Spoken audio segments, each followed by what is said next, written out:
ta. Langit ng amahan ng Diyos, hindi na ako sa nakitagnas ka po nun. Kanina ako sa Diyos ang mga alagad na nagasangyaw, nagatudlo o mga mensahe para sa mga kaigsunan na mo galing sa Cordoba. Amahan ng Diyos na ang mga pasensya, ang mga sinati, fail na mo Diyos, pinagin sa pagkamati na mo sa inyong mga mensahe. So mapulong nga ang pagkakasahon na gikan sa wala ang kasulatan kung Biblia. Salamat amahan ng Diyos na nalunggan, abli, ang mga kasing-kasing usap abli. Aron nga mga mensahe ng mga bati, amo kini kasudlon o i-aplikar sa mga matag adlaw, mapakinabuhi. Salamat amahan ng Diyos na sayang ang pulong na amo karon isutan. Ang kong palayo sa pangalan ni Jesus. Amen. Niadtong miaging Domingo, nakisa may nahinumdum sa ato ang litunan. Nahinumdum pa mo? Marcos, murag aptik pag-memorya ni Marcos. Ato pang duha ka silot sa Dios pa. Ato pang duha ka hukom. Kung man mamatay ang tao, mao man na siya pagkamatay sa tao, ang una nga partial nga mahitabo ana nga hukom, ato man ang pag-adtog hadis katong nagdilaab. Kunya dili na to sabton nga katong hadis mo na to final kun dili pasiun na to siya.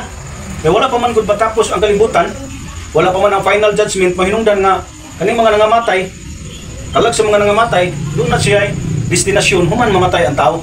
Mao na tong gihimong sugilanon sa tong Ginoo dito sa Lucas 16. Unya, ang katong ikaduha katong final judgment sa naman to.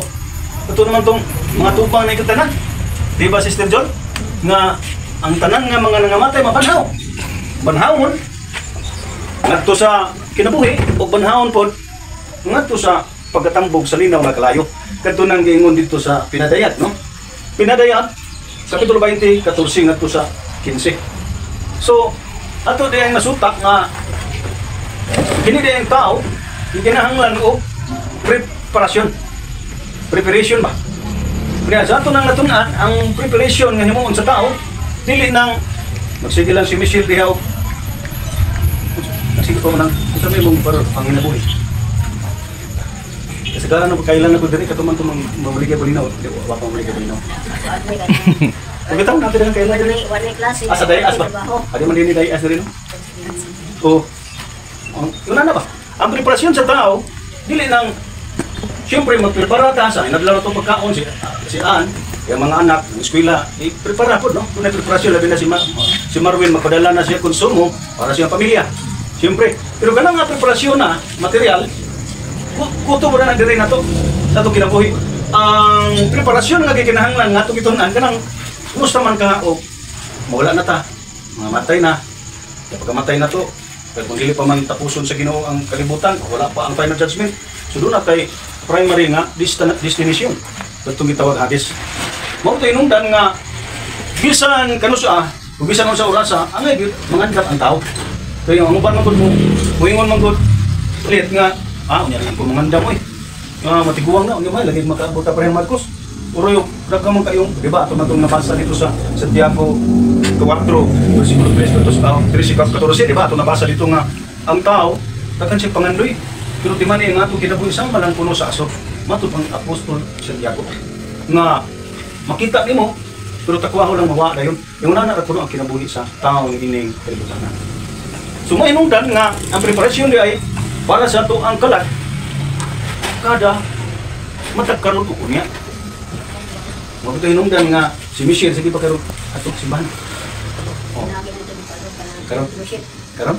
Oh. Yung una nga klase sa preparation, mamro kanunay kang tagaan nimo panahon ang pag-adto ng mga fellowship o anang gitawag pa ng tigom kay kanang mangko diha sa balay tigumanan o simbahan sa nuro asa kanang natural lang natong tawag gina simbahan ba diin kanang simbahan pero mo kunang kanang kinahanglan mo kunang masabtan kay ang kani kong simbahan is Biblia gitawag ni sa church iglesia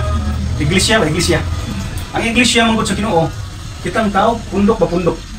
Ang kinimang kong building, gitawag lang siya church building, balay tigumanan ba?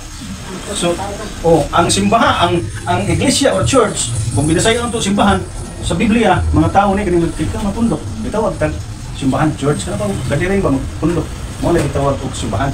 Ang kanang gingong building dili na og yung simbahan sa Biblia.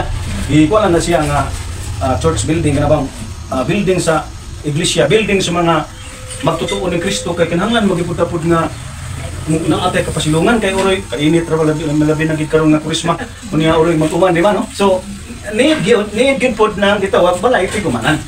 Pero ganana masabtan na siya kay ang konsepto man gud sa uban simbahan mo ang gud na gipunteriya man gud nila og building.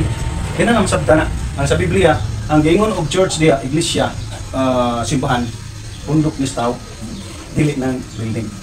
Oh, church na. Gitawag na siya balay tigumanan. Anak ta magtigom, no? No karon kay man naman tag lutuon ano pila naman tag Domingo, no?